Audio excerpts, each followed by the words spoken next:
নমস্কার বন্ধুরা, কেমন আছো তোমরা সবাই? আশা করছি তোমরা সবাই খুব ভালো আছো। আজকে হচ্ছে আমাদের এখানে শিবের গাজন যে উৎসব সেটা শুরু হয়েছে আজকে 4 দিন ধরেই। তো আজকে হচ্ছে জিব্বা বাদাম হবে। জিব্বা বাদাম হচ্ছে জিবের মধ্যে বড় বড়শি গাঁথা হবে, চিকের মতো একটা। আচ্ছা, গাঁথা হবে। তো আমি এর আগে কখনো দেখিনি, যার কারণে তোমাদের সেভাবে আমি সুন্দর করে গুছিয়ে বলতে পারবো না। আমি এই প্রথমবারই দেখছি। ঘড়িতে এখন বাজে হচ্ছে 12টা বেজে 15 মিনিট। মোটামুটি একদম প্রচুর রোদ উঠেছে আর গরমও বেশ ভালোই পড়েছে। তো যাচ্ছি, জীবনে প্রথমবার একটা অভিজ্ঞতা নিতে যাচ্ছি। আশা করছি ভালো লাগবে এই অনুষ্ঠানটা। তো মোবাইলে তো অনেকবারই দেখেছি, বিভিন্ন জায়গাতে, ফেসবুকে, ইউটিউবে, আর নিজের চোখে আজকে দেখব। দেরি হয়ে গেছে কিনা বুঝতে পারছি না, অনেকেই যাচ্ছে আমাদের মতো। আর যেতে যেতে তোমাদের সাথে গ্রামের রাস্তা, ছোটোখাটো যে গ্রামীণ বাজার, কিছুটা দৃশ্য তোমাদের সাথে শেয়ার করব। আশা করছি তোমাদের এই ব্লগটা ভালো লাগবে। এখানে হচ্ছে পালপাড়া আছে, ছোট ছোট দইয়ের পাতিল বানিয়ে রেখেছে কাঁচা মাটির। আর ওই যে দূরে দেখা যাচ্ছে উৎস, আর উৎসর বাবা আসছে। তো আমি আর শশী সামনের দিকে আগিয়ে গেছি। এটা হচ্ছে পালপাড়ার একটা বাজার, ছোটোখাটো গ্রামীণ বাজার।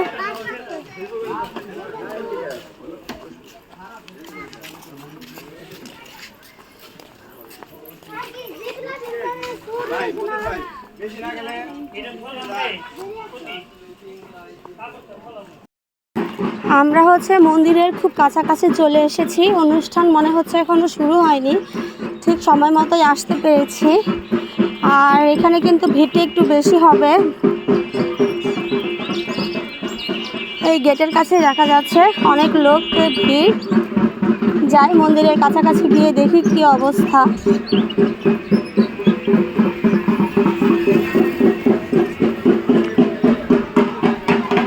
ওই তো দেখা যাচ্ছে মোটামুটি ভিড় অনেক বেশি।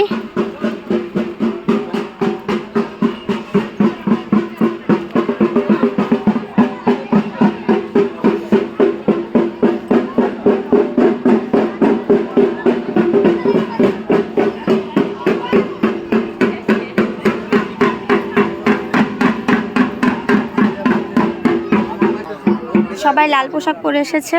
আজকে এই অনুষ্ঠানের নিয়ম, লাল পোশাক পরতে হয়। লাল পোশাক পরলে ওরা হচ্ছে সন্ন্যাসীর মতো করে সেজেছে।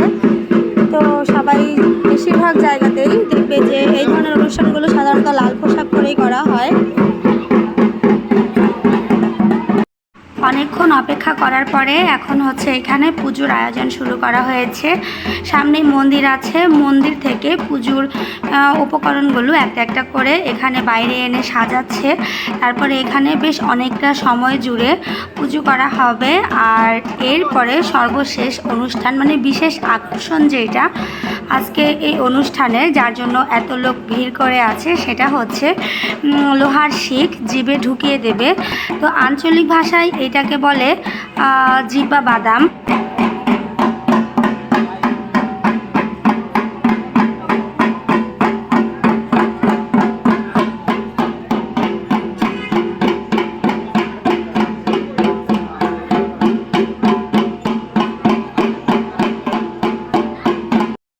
বছর শেষে বা চৈত্র মাসের একদম শেষ তারিখে 25, 26, 27 এই শেষের যে তারিখগুলো হয়, সে তারিখগুলোতে ভালো তিথি দেখে এই চৈত্রী পূজাটার আয়োজন করা হয়। তো এই চৈত্রী পূজাটার অনেকগুলো ধাপ আছে। মোটামুটি এই পুজোটা 3 দিন, পুজোটা হচ্ছে 4 দিন কি 5 দিন ধরে একটানা হতে থাকে। তো আজকে হচ্ছে এই পুজোর আরও একটি অংশ বিশেষ। এইখানে পুজোর সকল আয়োজন আস্তে আস্তে করে কমপ্লিট করা হচ্ছে। এরপরে হচ্ছে জিব্বা বাদামটা শুরু হবে। জিব্বা বাদামটা হচ্ছে জিভের ভিতরে শিক ঢুকানো হচ্ছে। আর এই যে লাল পোশাক পরা এরা হচ্ছে সবাই সন্ন্যাসী। এরা হচ্ছে এই পুজো চলাকালীন সময় মাছ, মাংস, পেঁয়াজ, রসুন এই ধরনের আমিষ জাতীয় খাবার কোনো কিছুই খাবে না। এরা হচ্ছে শুধু নিরামিষ খাবে। নিরামিষ হচ্ছে শাক, সবজি, এই ধরনের খাবারগুলো খাবে।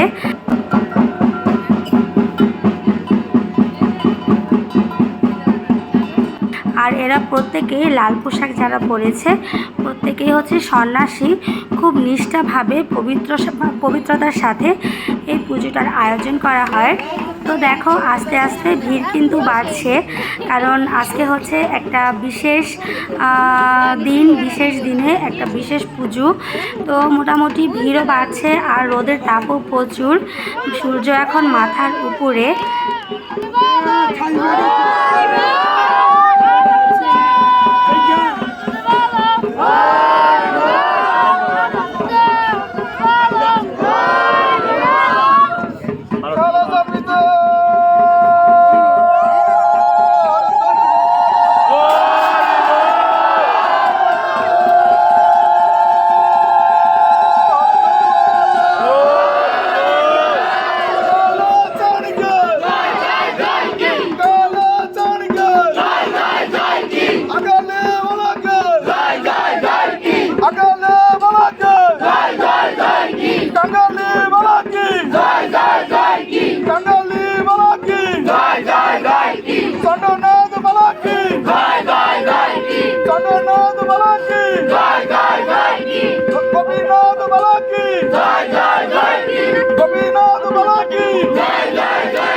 ধরে ওই লোহার যে শিকটাকে পুজো করা হচ্ছে ওইটাই হচ্ছে বড়শি।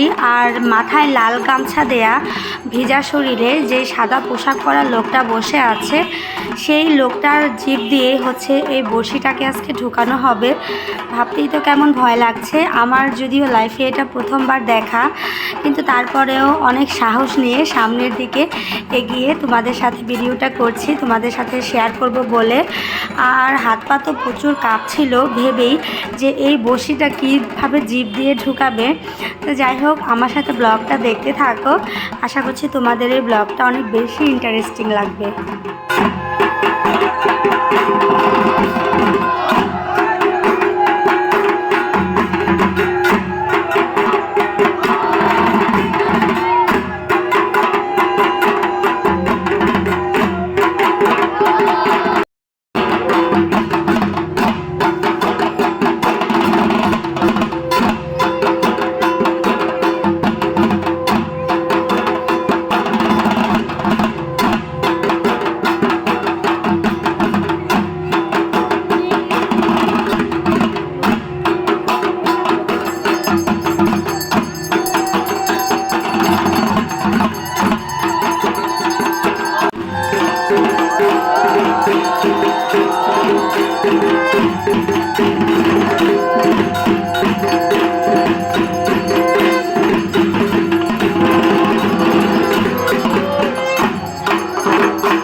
তুমি খাও ব্রহ্মা সুরমুদ্রা সুমনের বাড়ি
আর কি করো